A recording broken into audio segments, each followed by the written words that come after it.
Hello and welcome to The Cavern Today, Podcast 26, Arches, Scars, and Vista. We've got a good show lined up for you today. We have news with Cavern reporter Nareem, a musical piece entitled Kareth's Arch by new TCT staffer and musician Jeff Wise, a new TCT tech with the usual crowd of resident Uber geeks, and a few other things that I hope you can find interesting. For those of you who are keeping track, this is our belated May podcast, so you can expect more in a few weeks. So sit back and enjoy the soothing sounds of your Maral Ode in Roto. This is The Cavern Today.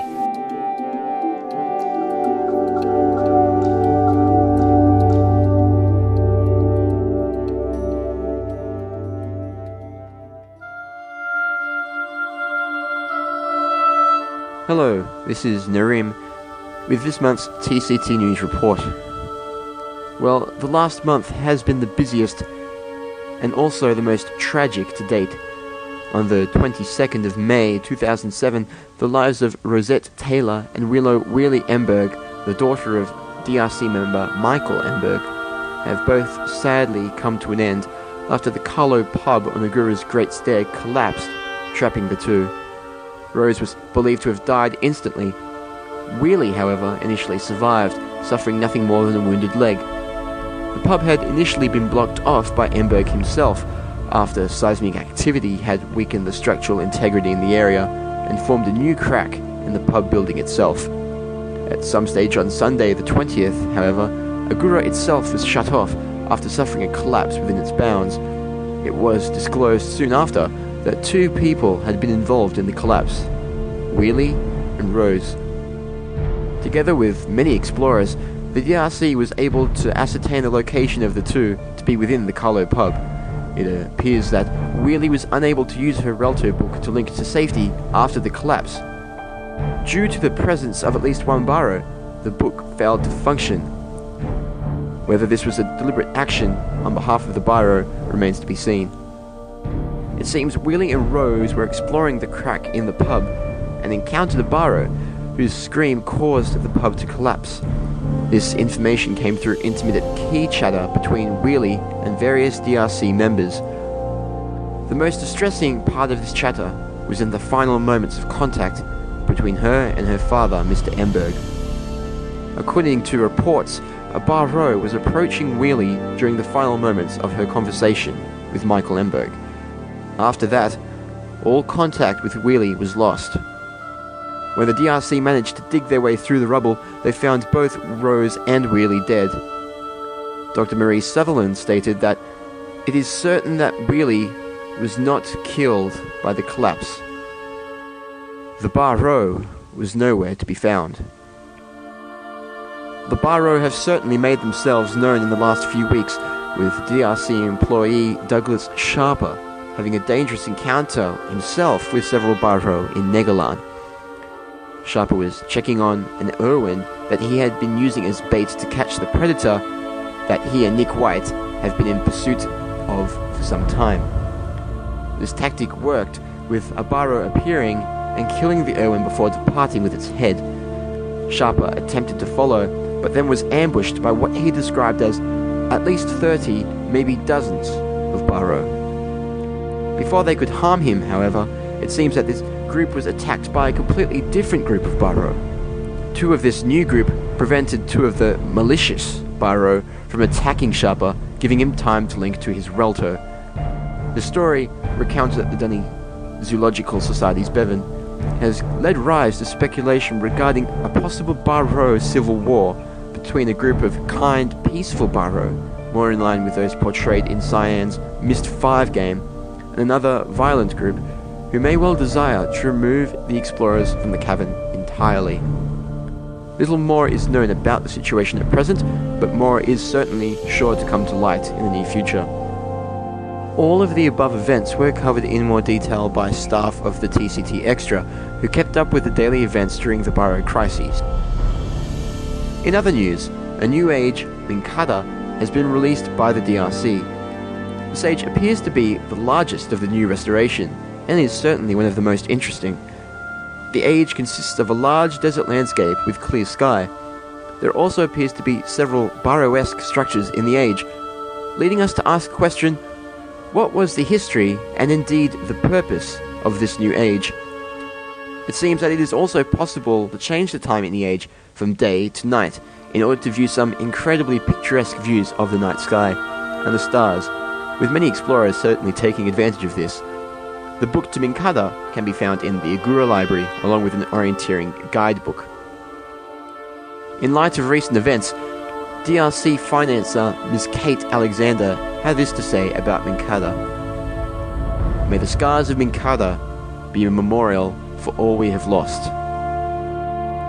The restoration does indeed look set to move on from these problems, with several new events confirmed to be coming in the month of June. An age called Urkana is confirmed to be released in the next month. Unofficial information has suggested that the age is of a more industrial nature than others we have seen so far. Some have suggested its purpose may have something to do with the new pellet-shaped icon that has appeared on Explorer's Keys. The age, however, does seem to have been administered directly by the Denis. The DRC have also said that there is an initiative underway to restore the bioluminescence of the cavern's lake. Exactly how this will be accomplished hasn't been made clear to the general public yet. However, hopefully it will bring a new light to the cavern, one that will help us move on from the tragedies of the recent past. With the mysteries surrounding the Barrow deepening, and explorers becoming more and more involved in the restoration itself, there are certainly a lot of goings-on down in the cavern. Goings-on that TCT is sure to keep you abreast of through the Extra, the Archiver, and of course this, our main podcast. This is Nareem for The Cavern Today, signing off.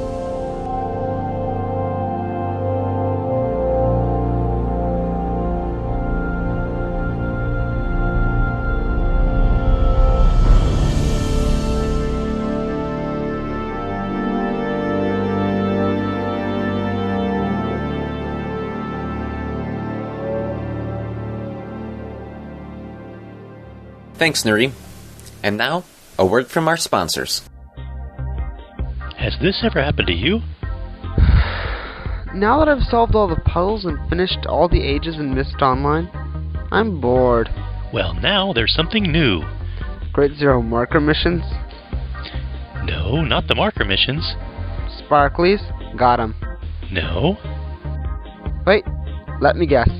Pods. Actually, Got all 4 portals and seen all the animals. Are you saying there's another pod? not exactly. You're not going to tell me I can do a stained glass window, are you? You can, you know. It's too hard. Oh. I've read all the forums, too. Uh-huh. Nothing good there, anyways. What were you going to tell me? Huh? Oh, well, now there's something new. Just for you. The brand new Guild of Whiners. Really? Now accepting new members. Do I have to do anything? No. Do I have to go to meetings? Not if you don't want to. Okay, I guess. You're welcome. Hey, wait a minute. How come we don't have a website? Like, is there a Winer's hood or something? We need our own hood. Of course, that means I have to change hood, and that is a total pain in the behind. The Guild of Whiners. Sign up today. I can see through the glass separating our studios that Janathus and Anthony are already at it. I think they're going to talk about Windows Vista, if they can stop bickering.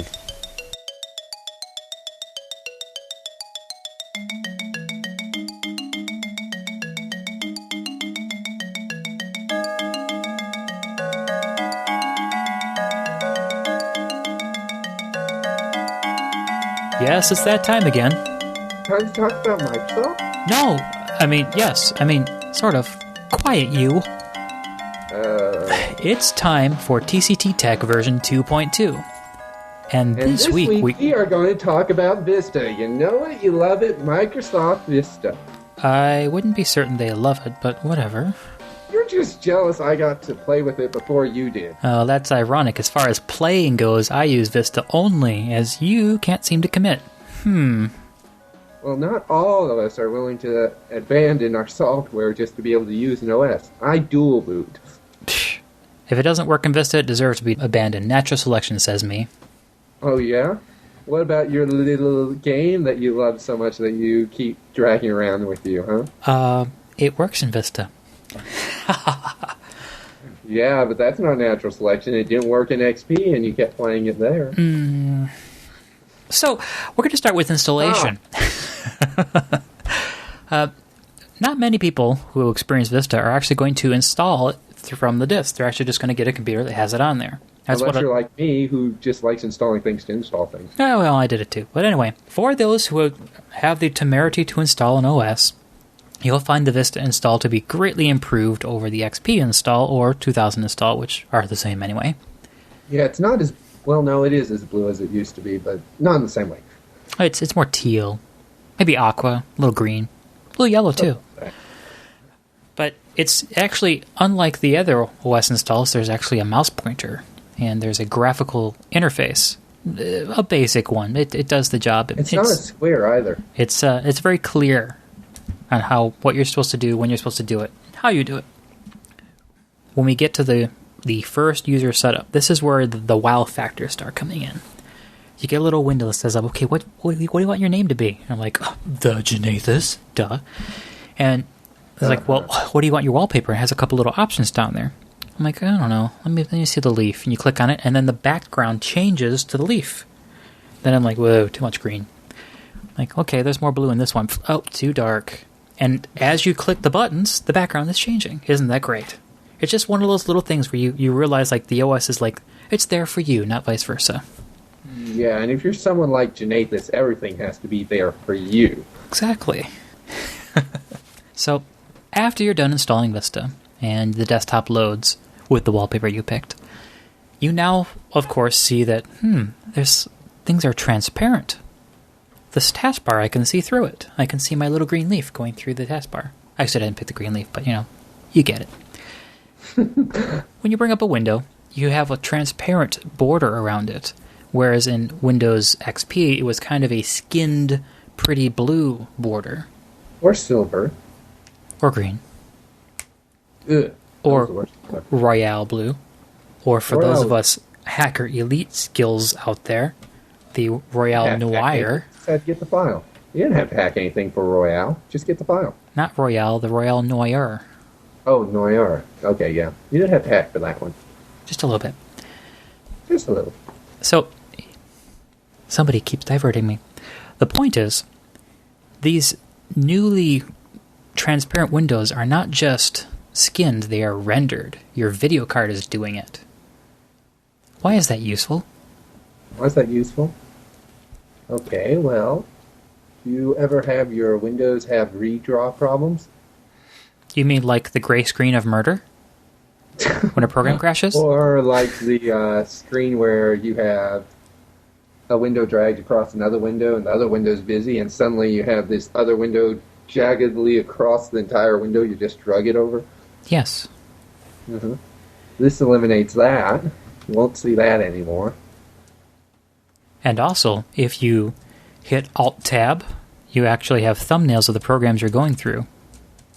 If you hit thumbnails, you get live thumbnails of everything. Live thumbnails. If you're watching a movie file or a video file and you hit Alt-Tab, you'll see a live little video playing in your little Alt-Tab window. Or if you learn the new snazzy Windows tab when everything turns on a 45-degree angle in a 3D environment, you'll also see a live thumbnail there. All of this if you have Arrow, because this is one of the things Arrow does. And you have to have Arrow. If you don't have Arrow, you lose out on everything. If you don't have Arrow on Vista, just go back to XP because it's rather ugly without it. And I'm not saying, it's got to be blue or it's not good. What I'm saying is, if they don't have Arrow, they do this horrible baby blue, almost gray. I don't know what they're trying to do, but it's not good. At least it's better than the old junk mail thing. So, another cool thing, we have not just live thumbnails or scaling windows, we have live scaling thumbnails. Say you're in your pictures folder. I'm like, is that my picture of Aunt Tessie or is that some hard rock band? I can't tell. So you click on your view menu and you grab your slider, and real time the size of the thumbnail will change. And you can size it up to about a quarter the size of your screen. Like, oh, that's Aunt Tessie. I was looking for the heavy metal band. So So those are the whiz-bang features. Let's dig a little deeper.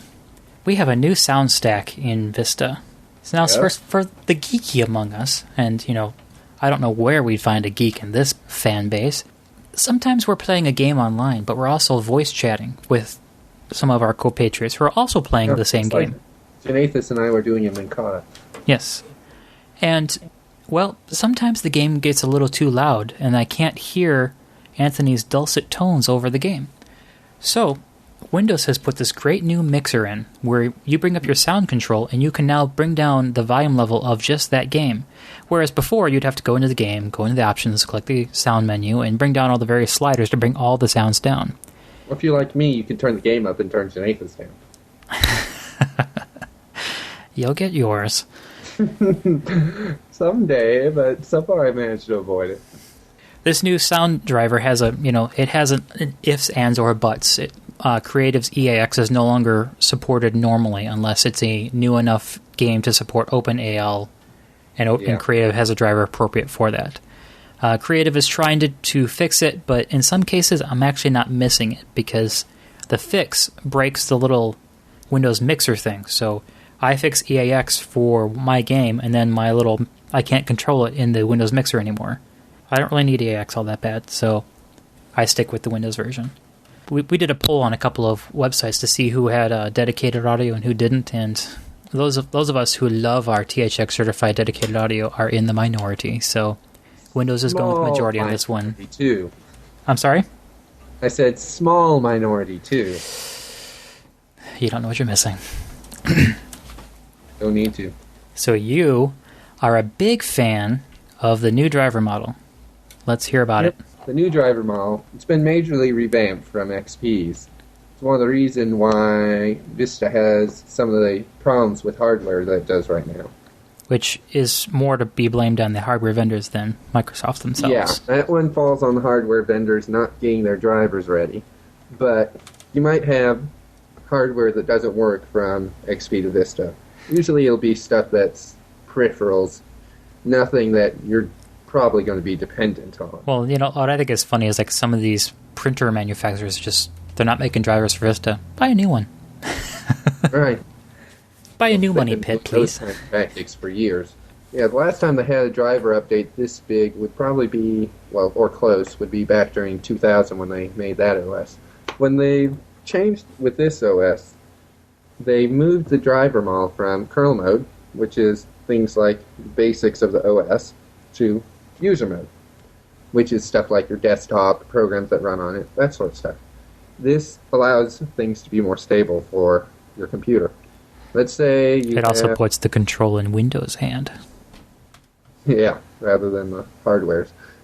But let's say you have a program running and your graphics driver has an error and crashes. If you were in XP, that would likely bring down the entire computer. You'd have to restart. Blue screen, esoteric error that you'd understand, yeah. Error code that no one but a Windows technician, someone A+ certified maybe. A+ certified? No, I think it's like the MCSC plus all 10 of the optional tests. That has to be highly technical, beyond even Janathus. Someone who thinks in hexadecimal. Yeah. But AF10G? But it would take the entire system down on you, most likely. Well, wait a minute. You're saying Vista won't crash? Vista will crash. It's just, it won't crash for that reason. It won't crash to reboot, restart, whatever. Right. Now, if this happened in Vista, unless this is just horrible, taking a lot of the system with it, it'll just take out the driver, the program, and Vista will reset the driver for you and bring everything up, and you can get back into the program, which is might better than having to spend 30 seconds to 2 minutes getting your computer back up. Plus, whatever time it takes to load the program, load the desktop, all that. A lot of drivers right now don't support DirectX 10 hardware, as far as I know. Which, that's fine, because Uru isn't a DirectX 10 game, nor is anything that GameTap offers. I think Uru currently is DirectX 8 mainly, with maybe some DirectX 9 functions added to it. I'm not certain about the last part. Well, there's some DirectX 9 games in GameTap. Either way, you're best with it than without it.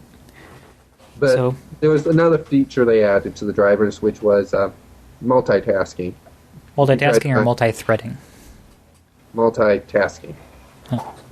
Graphics processors have always been good at multi-threading, but they weren't very good at trying to do that with more than one program because they conflict for resources, and the graphics processor wasn't designed to deal with that. Microsoft had to fix it. No, yeah, Microsoft had to make the graphics manufacturers fix it. So, Microsoft's new driver model encourages manufacturers to develop drivers that will run multiple programs on them at the same time without crashing. Currently, it's rather crude. It's very, very weak multitasking compared to, say, what your processor does. But it is multitasking. Let's move on to something even less exciting. Let's talk about the task manager. Every once in a while, you have an errant task and you can tell it's not running right, and you need to shut it down forcibly. So, if you're the regular Windows user, you hit Control-Alt-Delete, which doesn't take you to the task manager, it takes you to a window where you can pick a task manager in Vista, which is a holdover from the Windows NT days. Or if you're like me and you know Control-Shift-Escape will take you straight to it without having to hit that extra window, or right-click on your taskbar in Task Manager. Anyway, the cool thing I found is that we have a Services tab now. So if one of the errant problems you're having is in Services, you can shut it down there. Although how you would find out exactly without actually having some information before you went in there that one task might be having a problem before you went there, I don't know. But in any case, I've done it before. Say you're just sick of that iTunes helper, you can get rid of it. iPod service, you can get rid of it. I don't have an iPod, I don't need an iPod service. If that's your deal, Services is there for you to remove it. The other big change is if you go to the Performance tab, which is mostly unchanged from previous versions, there's a button at the bottom called Resource Monitor. Resource Monitor is cool. You get all this statistical information on your CPU, your disk, your network, your memory, and there's another piece to it. You want me to go to that bad place, don't you? It's not bad, it's cool. Yeah, Anthony has this wonderful thing that he showed me today that I wish I hadn't seen. It's called the Reliability Monitor. Yeah, this thing keeps track of exactly how often your computer's crashing. Yeah, and see, of course it's a bad place, and so Anthony likes it. But he only thinks it's a bad place because his computer has been on a nosedive since he started. It's been on a nosedive because, like many computer geeks, I like to experiment. Let's see what this does. Oh, that crashed it. Yeah, my computer's been on its way up. What's this button do? Oh, that crashes it. So, in any case, it's kind of interesting to notice, that DirectX 10 demo I've been trying to get working has been crashing, and Windows says, hey, I'm not as reliable because of it. Wimpy Windows complaining. Very good if you're trying to diagnose exactly what's causing problems in your computer. Exactly. On the second two most important thing we're going to talk about in Windows Vista, the Windows search and or start menu search. Anthony loves this, so he can talk about it. Jonathan just doesn't care. Like so many other things in his life. Now, Jay is just very organized. He knows where his stuff is at. Yeah, but many people aren't. The world doesn't revolve around you. What? Yeah. It revolves around the sun. You revolve around that. But anyways, the search is an update from the old search. Windows is, as far as I can remember, all the way back to 3.1 had a search function. Probably 3.0. Probably 3.0, yeah, probably. You could go and search for a file if you didn't know where it was located. Let's say you had any you were looking for or something. .ini for the uninitiated. Yes, .ini, which was used to store information for a program so that it knew what its settings were. But, anyways, you would run this thing, and a minute or so later, it would have a list of all the files that went along with what you gave it. Yeah, a minute or so later on hard drives measuring in megabytes. Yeah. 40, 60 megabytes, getting up there at 400. But as computers got larger and larger amounts of space, it started taking longer and longer. Because more files the more you have to process. So what you're saying is that due to impatience, we have made this upgrade. Due to impatience, we went to a new search system. Okay. In fact, Microsoft has been trying to figure out a better way of searching for the past 12 years. So, in this day and age, with the hard drives numbering in the hundreds of gigabytes, I don't know if the terabyte drives are out yet or they're coming out, but they're... I think there's at least one out. We need a way to efficiently find what we're looking for. Yep. And this leads us to index the drive, which Windows does. Yeah, it's the... indexing basically is Windows pre-searches the drive for you. It gets all the information and stores it in a much more efficient form called a database. And then when you're looking for a file, it just searches the database instead of the entire computer. Exactly. Previously, they were thinking of doing something where the entire file system was a database, but no one has ever managed to do it. Now, the indexed file system is nothing new. Apple's been doing it for quite a while. The place where I like Vista better than Mac OS X is that the index only points at the folder and below where you're at. For instance, if you're in your Documents folder, it's only going to look for files in that Documents folder or inside of any folders contained therein. In OS X, if you hit the search thing in the corner of any Finder window you're in, it'll find all instances OS-wide of that file, which is not what I was looking for. I was looking for what's in this folder. And that's why I clicked in that search on this folder window to find what I was looking for in this folder. So in that case, I think Windows has an upper hand, but maybe I'm just lacking my Mac power user skills to some extent. It's possible. Don't have much experience with that as Macintoshes. So, my favorite feature of Vista, at least I think it will be. You think it will be. And it has a really dry-sounding name. The Windows Experience Index. Whee! It sounds a lot better when you use the acronym. It's a esoteric number assigned to your computer's performance level based on your CPU, memory, video card, all that performance that you have in your system. Where this will be useful, I think, is going to be in the future with gaming. Instead of a box that says you need a Pentium 4 or equivalent Athlon of such and such megahertz or above, such and such memory, blah, blah, blah, all that stuff you don't recognize, it's going to have, you need a Windows user index overall this number with this number. And you can instantly pull up the properties on the computer and see where your numbers are at. And I think that will be easier because a lot of people shop online. You can shop online, see the number, while you're shopping online on your computer, so you can just bring it up in the same window. Pew! What am I at? It's a lot easier to keep track of five numbers. It could even get crazy. Like the browser could even know. Like your browser could say, this game is of this rating and your system is this rating. You can't play it. In fact, I won't let you buy it. I think where Microsoft's going with this is that these numbers are going to allow them to more easily tell you whether or not this game will work on your system. I seem to remember not that long ago that people were trying to run Myst 3.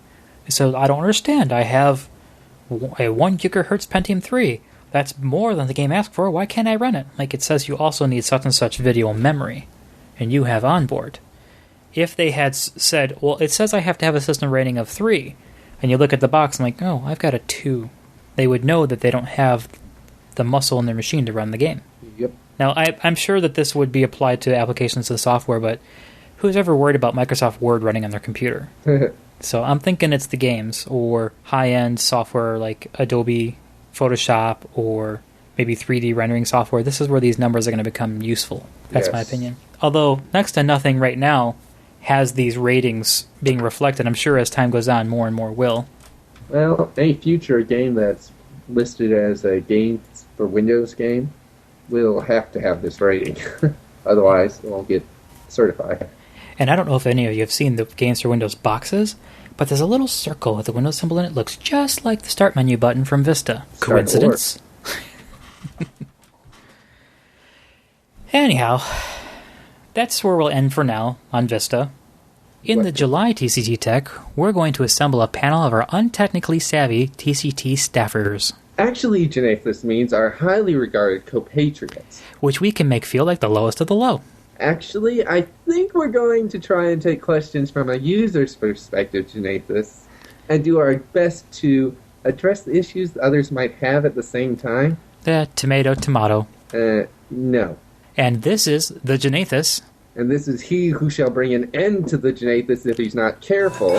Signing off. Hey, get back here. You don't get to talk about our staffers like that.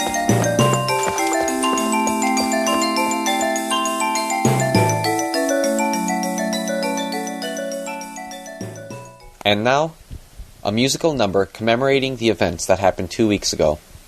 I present Jeff Wise's Karath's Arch.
Thanks, Jeff. The Cavern today is not just a single small podcast anymore. Already we have the TCT Extra and the Archiver, links to which you can find on the main page of our website, www.thecaverntoday.com. And now we have a special announcement with a new service that TCT will be bringing you and the Cavern community. Hi, this is Steve Crox from the Cam today. We at TCT know how hard it can be to get your work out into the community. There are web hosts out there to scalp you for everything you have, and YouTube never does the community's videos justice. So we at TCT would like to offer the TCT Mirror service.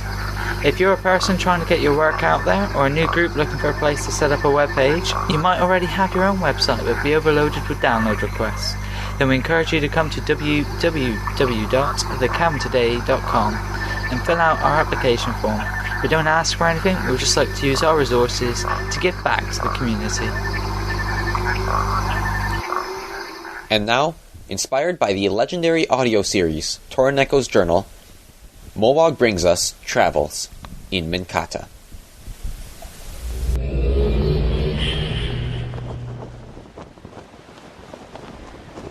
Minkata.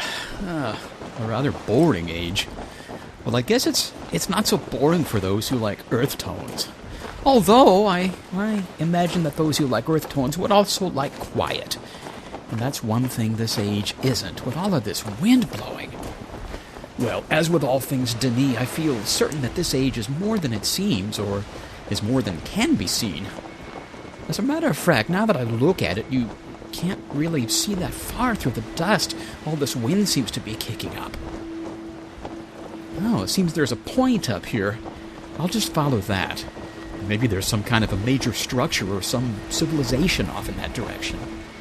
I'll just keep going that way until I hit something, I guess.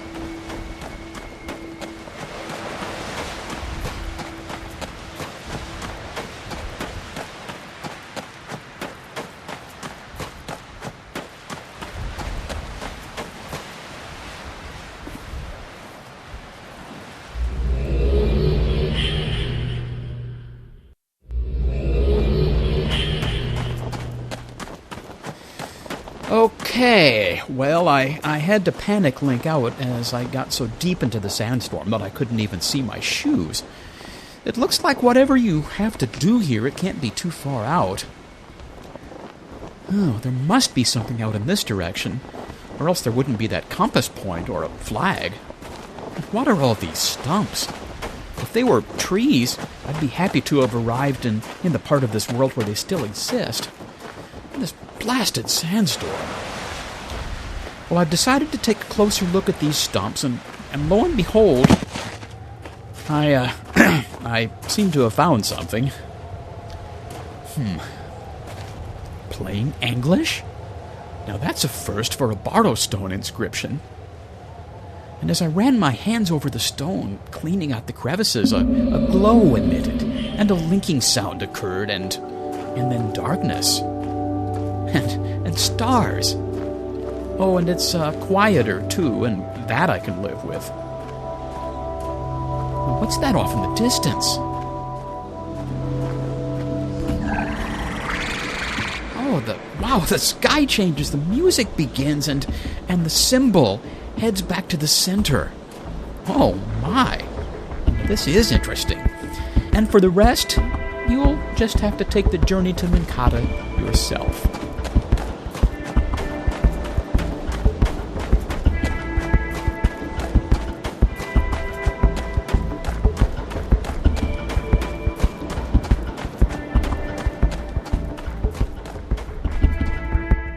That does it for us today. I hope you enjoyed this month's, or rather, last month's show. As usual, we couldn't do these podcasts without the fine team working behind the scenes on them. So we would like to thank Nareem for the news, Jeff Wise for his musical selection, Janathus and Anthony, our resident geeks who make us all feel dumb with their computer knowledge, for the TCT Tech segment, Montgomery and Vid for the Guild of Whiners, and Miles for the beautiful art on our main page. For podcast 26 of The Cavern Today, this is Alhan, signing off.